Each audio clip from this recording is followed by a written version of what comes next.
पुन्हा एकदा मी प्रिया माझ्या स्टिचिंग प्लस ब्लॉगमध्ये खूप खूप स्वागत करते। तर मी आज तुमच्यासोबत शेअर करणार आहे खूप असे ट्रेंडिंगमध्ये असणारे हे बो।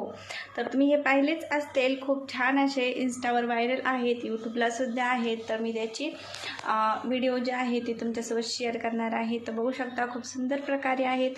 तुम्ही जर टेलर असाल तर तुमच्याकडे फार असे ब्लाऊजमध्ये खूप डिझाईनचे छान छान कलरचे ब्लाऊजचे तुकडे जे असतात ते उरलेले असतं कापड, तर ते तुम्ही फेकून न देण्यापेक्षा हे सुंदर असं बनवू शकता। याच्यामध्ये जे घालायचं हे असतं ना रिबीन, तर ते तुम्ही ऑनलाईन मागवू शकता किंवा मग तुमचे जे जुने बो झालेले आहेत ना, तर ते सुद्धा तुम्ही त्याच्यामधले काढून सुद्धा तुम्ही ते बनवू शकता किंवा मग तुम्ही असं हँडबॅग म्हणजे हातात घालायचं सुद्धा बनवू शकता। तर बघू शकता खूप सुंदर सुंदर प्रकारे हे बो जे आहेत ते मी तयार केलेले आहेत, खूप सोप्या पद्धतीने, अजिबात अवघड नाही। तर तुम्ही पाहू शकता इथे मी ब्लाऊजचा पीस जो उरलेला असतो तर त्याचाच कपडा घेतलेला आहे आणि ग्रीन कलरचा, आणि त्यानंतर मी त्याची उंची जी आहे ती 12 इंच घेतलेली आहे आणि रुंदी जी आहे ती 4 इंच घेतलेली आहे। तर अशा प्रकारे घ्यायचा आपल्या फॅब्रिकचा कोणताही कपडा आणि खूप सुंदर प्रकारे आपला हे बन जे आहे ते तयार होतो। तर बघू शकता मी हे पहिल्या वेळेस बनवलेला जो आहे ते तुम्हाला दाखवते। तर आता मी ते डबल फोल्ड करून घेतलेला आहे फॅब्रिकला आणि त्याला अशा प्रकारे स्टिच करून घेत आहे। तर पूर्ण आपल्याला अशाच प्रकारे स्टिच करून घ्यायचं आणि त्यानंतर आपल्याला त्याला पलटी करायचं आहे आणि जो मेन फॅब्रिकमधून आपण घातलेला आहे ना तो साईड आपल्याला बाहेरून काढायची आहे आणि शिवलेली साईडमध्ये जाईल, अशा प्रकारे आपल्याला त्याला बाहेर काढून घ्यायचं आहे। तर तुम्हाला व्हिडिओमध्ये दाखवल्याप्रमाणे आणि सांगते त्याचप्रमाणे आपल्याला हे स्टिच करून घ्यायचं आहे। तर अशा प्रकारे मी त्याला शिवून जे आहे ते घेतलेला आहे। आता मी त्याला फोल्ड करून त्यामधला कपडा बाहेर काढणार आहे आणि बाहेरचा शिलाईचा जो कपडा आहे तो मध्ये घालणार आहे। तर बघू शकता तुम्ही अशा प्रकारे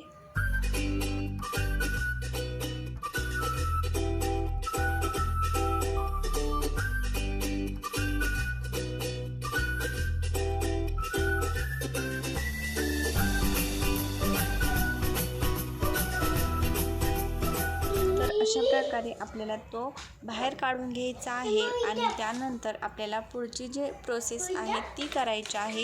खूप सुंदर प्रकारे हे बन जे आहे ते तयार होतं, फक्त तुम्ही स्टेप बाय स्टेप पहा आणि त्याच प्रकारे फॉलो करा। तुम्हाला अगदी सोप्या पद्धतीने कसलीही झंझट न करता खूप सुंदर प्रकारे हे बो तयार करून दाखवणार आहेत। तर बघू शकता अशा प्रकारे आपल्याला त्यावरती हात फिरवून घ्यायचा आहे आणि त्यानंतर आपल्याला जो रेबिन आहे तो मध्ये टाकायचा आहे। तर बघू शकता अशा प्रकारे मी ही इलॅस्टिक जी आहे ती माझ्या पहिल्या जे बोमध्ये निघालेली आहे मी त्यातलीच घेतलेली आहे कट करून। तुम्ही ऑनलाईनसुद्धा ती घेऊ शकता किंवा मग तुमचे जे पहिले जुने जे आहेत ना खराब झालेले त्यामधले तुम्ही ते काढू शकता, काही नाही। आपल्याला फक्त ते कट करायचं कात्रीनं आणि त्यामधलं ते काढून घ्यायचं आणि यात अशा प्रकारे बघू शकता तुम्ही बोटाने आपल्याला त्याला सरकवायचं आहे। काटापिन वगैरे काहीच लावायची गरज नाही, कारण की त्याला काटापिन बसत नाही आहे, ते खूप छोटं असल्यामुळं। आणि अशा प्रकारे आपल्याला बोटाने त्याला सरकावत न्यायचं आणि बाहेर काढायचं आहे। त्यानंतर आपल्याला त्याची गाठ मारायची आहे। गाठ मारताना फक्त तुम्हाला अशाच प्रकारे गाठ मारायची आहे, तर म्हणजे ते निसटणार नाही। तर ती कशा प्रकारे तर आपण पाहूया।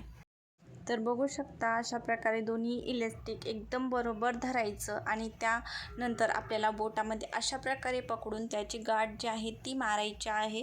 तुम्हाला अशा दोन्ही मिळून ज्या प्रकारे आपण गाठी मारतो त्या प्रकारे न मारता अशा प्रकारे मारायची आहे, जेणेकरून ही गाठ निसटणार नाही।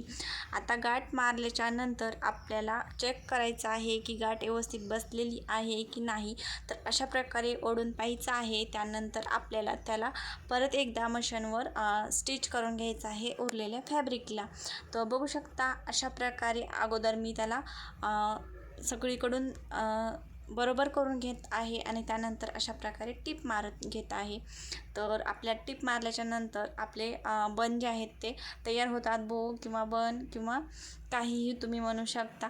तर अशा प्रकारे काही आपलं रेडी झालेलं आहे. तर तुम्हाला हा व्हिडिओ कसा वाटला कमेंट करून नक्कीच सांगा. व्हिडिओ आवडला असेल तर लाईक, शेअर आणि कमेंट करायला अजिबात विसरू नका.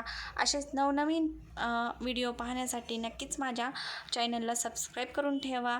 तुमच्या मैत्रिणींनासुद्धा शेअर करा आणि मला म्हणजे कसे वाटतात कसे नाही व्हिडिओ ते नक्कीच सांगा.